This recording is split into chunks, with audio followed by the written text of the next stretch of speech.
Hi folks, time for another book haul. Like last time, these are all books that I acquired in December, so they're entirely compliant with my self-imposed book buying moratorium for January. The first one that I got, which I ordered on eBay, was Gregory Benford, Larry Niven's Bowl of Heaven. I bought it because I found Shipstar, which is the second book, in a charity shop, and I wanted to get the first one so I could read them at some point. I think there might be a third as well, I'm not sure. So it's a bit, with Gregory Benford involved and Larry Niven. It's this kind of hard science fiction space opera mashup, which I'm here for. I think both of these were eBay purchases, if I remember rightly. So Clifford Simak, Why Call Them Back from Heaven, in the pan lozenge. It's in pretty good condition. It's not too spine faded. The back's pretty clean. You know, it's a nice slender book. That only cost me about £3.50, including postage, so pretty good value. And I also got, which doesn't immediately appear to be a pan lozenge, but it is if you recognise the kind of shape of the blobs. There's no cool cover art apart from that. It sort of reminds me of The Hitchhiker's Guide to the Galaxy graphics from the TV programme. But anyway, so this is Anticipations, which is a short story anthology, speculative science fiction by 8 of its modern masters. So Brian Aldiss, J.G. Ballard, Thomas Disch, Harry Harrison. I assume it's Harry Harrison. It might be M. John. Let me see if I can find out. Harry Harrison it is. Christopher Priest, Bob Shaw, Bob Sheckley, and somebody Watson. Ian, maybe? Yeah, Ian Watson. So that's another addition to my pan lozenge collection. I forget exactly how many I've got. It's around 53 or 4, something like that, of the 80. So I'm kind of slowly getting there. A mixed bag quality-wise, but quantity-wise we're getting there. Then there are a set, so these, I think the rest of these all come from a single visit to my local charity bookshop, which has a pretty good turnover of science fiction, most unusually. I'm not sure what order these come in, to be honest with you.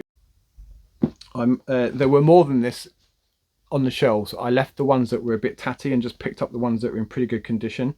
So they're a mixed bag of publishing. Some of them are Earthlight, which I think is UK based, and then some of them are Bain, which are US. But of the Vorkosigan saga, so Lois McMaster Bujold, this one is Brothers in Arms. I don't know where this sits in the universe, as it were. I've got Komar, which I only know of because I've featured it in a recent science fiction tropes video under the terraforming topic, I think it was, because there's a bit of terraforming of the background activity in this novel, Komar. And then we've got Diplomatic Immunity. That one's in Earthlight. And then in a Bain we've got Cryoburn. And Shards of Honor, which I think is one of the early ones. It might even be a sort of prequel.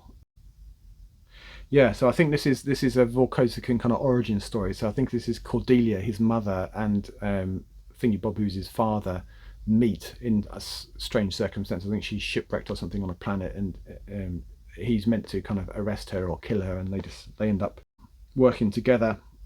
I think that's the deal with that one. And then we've got Setaganda, I'm not sure how that's pronounced. She doesn't write a good deal else. She mainly writes books in the Vorkosigan kind of world, and I guess when you're that successful, why wouldn't you? I wonder if she feels a bit trapped by that, but anyway, still churning them out.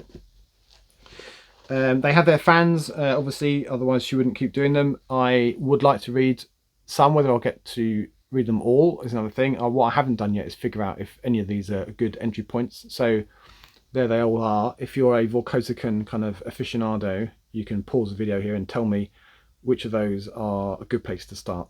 I'm guessing Shards of Honor would be a good place, but let me know if that's not the case. And we found another Jack McDevitt paperback this time, Thunderbird.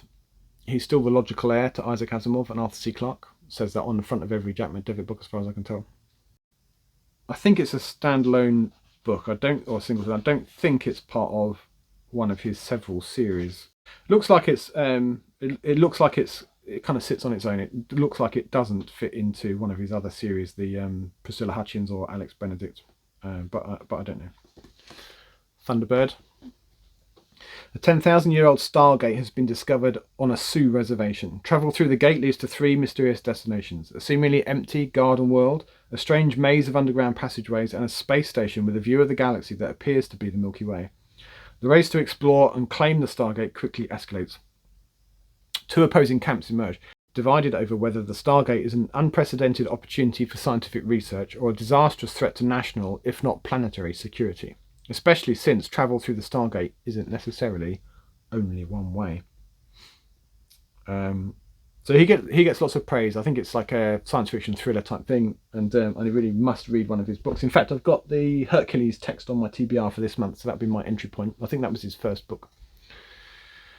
I've got it's an ace double, but not one of the ones with the upside down back cover. It's just two novels jammed together. So it's The State of Civilization, and I think I've got that in another different double, so paired with something else. Anyway, it's paired in this case with Notions Unlimited, and I think Notions is a short story collection. Yeah, that's right. I haven't read any Robert Sheckley, probably on my list of shame for this month. In fact, by the time I get round to posting this, I might have done my list of shame targets for 2024, so you'll know whether he is or not. He should be. I haven't read anything by him yet. And then another author that I haven't read anything by, Hal Clement. Fuck, I don't know. Clement, I think. I'm going to go with Clement. Hal Clement. This is in the Del Rey Classic Science Fiction series. It's a US edition, and I think this is all short stories. I really must get into some Hal Clement. I think a few of his stories, like The Mission of Gravity, are kind of classics. And then I got Philip K. Dick's The Zap Gun in a nice vintage format. I've got a copy, but it's in a very recent issue, so this will replace that one. It's got a slight spine crease, but not a very noticeable one because it's a white spine, but otherwise in pretty good condition. It's a Panther from, I would guess, early to mid-70s. Let's see. 75, yeah. And then I've got, probably foolishly, a Gary Gibson book, Nova War, which is the second, I think, of at least a trilogy, possibly even more. Space opera type thing. Second book of the Shoal sequence. So the Shoal sequence, I think, is 3 books. So starting with Stealing Light, this one, Nova War, and then Empire of Light. I'm not sure if there are more than that. It might be, since then this was published in 2010. So it's useless to me until I get hold of the first one. But I will at some point. This was a find. So this is pretty difficult to get hold of. And it's really difficult to get hold of it in really nice condition. And you can pay sort of tens of pounds for this.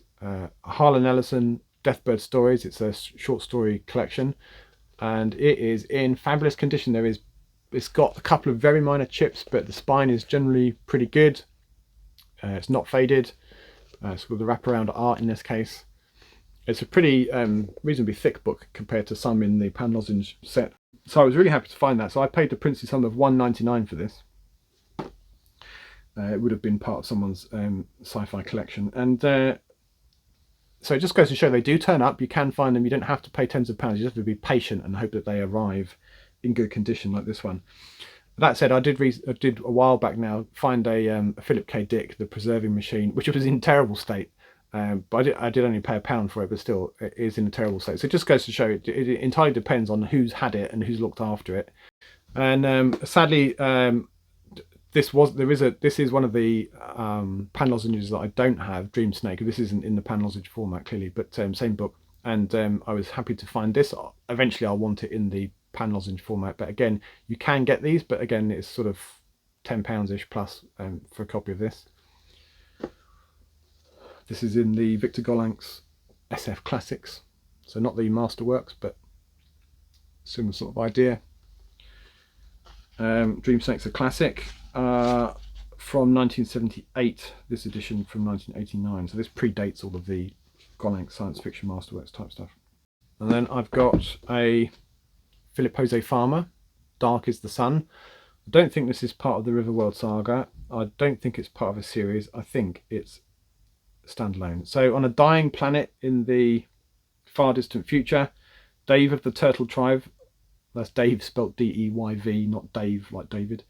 Dave would be a rather esoteric name, wouldn't it, for rather a mundane name for a character in a Dying Earth story. But Dave of the Turtle Tribe must recover his stolen soul egg.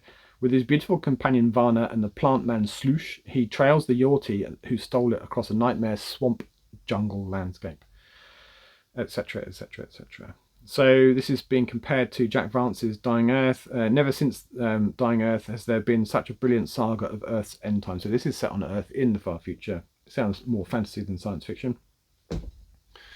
Paul Macaulay, Child of the River, which is the first book of the Confluence series, of which I think there are at least 3. The second one is Ancient of Days. So this dates back to 1997. So I need to find the others before I tackle that. Then we've got, I'm always a little bit torn when I buy these science fiction masterworks. I really like the front covers. I hate the spine, and the spine is what you see on the shelves. Don't like it at all. Don't like that shade of yellow. I don't like the fact that these things don't line up. They're all slightly different heights, and it looks like uneven teeth on my shelf. But anyway, the covers are nice, and I don't have any other copy of Gibson and Sterling's The Difference Machine. Sorry, The Difference Engine, which I think is like a steampunky type thing. I don't know if it's a hit or a miss. Certainly 2 giants of the Ujima Flip cyberpunk era. So this dates back to 1990. It's a Victorian thing. So in London in 1855, the great steam-driven Babbage engines power the Industrial Revolution because the age of the computer is already here, and the industrial radicals and the scientists run things. But there's still treachery and intrigue at the heart of government. They're unwittingly caught up in a conspiracy that could change the world. I'm up for a bit of steampunk. And then I found, I'm not really 100% sure why I bought it, Echopraxia by Peter Watts. And I say that not because it's not a good book, it is. In fact, I think I prefer this to Blindsight, but I already have it in a omnibus edition. Yeah, it's the second part of Firefall. So now I have Echopraxia and Firefall. The logical implication of that is that I now need to find Blindsight separately, so that I have the 2 separately, and then I need to decide if I need to keep this. But for now, I'll keep Echopraxia and Firefall. And then I found James Tiptree Jr., which is a collection, a short story collection, Warm Worlds and Otherwise. Nice cover. It's a US Ballantine Books edition, which includes The Girl Who Was Plugged In, which I think is like an early cyberpunk type thing. Some years before cyberpunk was a thing, so sort of proto-cyberpunk. And the last book I got it because it looked like a handsome edition. Again, I've done myself a disservice because it's the 2nd or 3rd book in a trilogy. I don't know if it's any good or if I can get hold of the others. I'm sure I can, online at least. Is Numenon Ultra by Marina J. Lostetter. Never heard of her. There are 2 other books called Numenon and Numenon Infinity. So in this case, so Lostetter remains at the forefront of innovation in hard science fiction. So it's not your space opera. This is the epic conclusion to one of the most remarkable science fiction series of the 21st century, according to the back of the book. Well, they would say that, wouldn't they? A wondrous exploration of space and humanity's future. So let's see. Left to watch over a planet created by the alien structure known as the Web, the ships of the Numenon convoy and the artificial intelligence ICC have lain dormant for thousands of years. Now, though, creatures are stirring in the convoy's halls. With seemingly miraculous speed, the planet is coming to life. Where have these beings come from and why? To understand this new anomaly, ICC reaches out to the descendants of its original crew. Together, they will embark on a stunning journey of discovery, billions of years in the making. So I don't know over what span these books cover. I can't really tell. It implies a long one, but I don't know. So she's American, apparently lives in Arkansas with her husband. I thought she might be German, judging by the name, but no, American. So let me know if you read it. Is it any good? Let me know. I've never heard of it, which doesn't mean anything because there are lots of things I've never heard of. Right, so that's everything. Probably this will be the last book haul for a little while. I'm going to let myself out of book buying jail at the end of January, I think. I've gone through the initial withdrawal stages and I'm feeling okay about it now. I have hovered over the purchase button a few times, but I've managed to resist and kind of just park it for a buying later opportunity if it's still available. I have a half a mind to do a trip to All You Need Is Books. They've got a £1 bargain warehouse that you can go and visit by arrangement. So I'm thinking of doing that in early February as a celebration for escaping from book buying jail.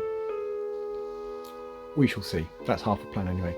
So that's it for this time. As always, thank you for watching. Until next time, bye for now.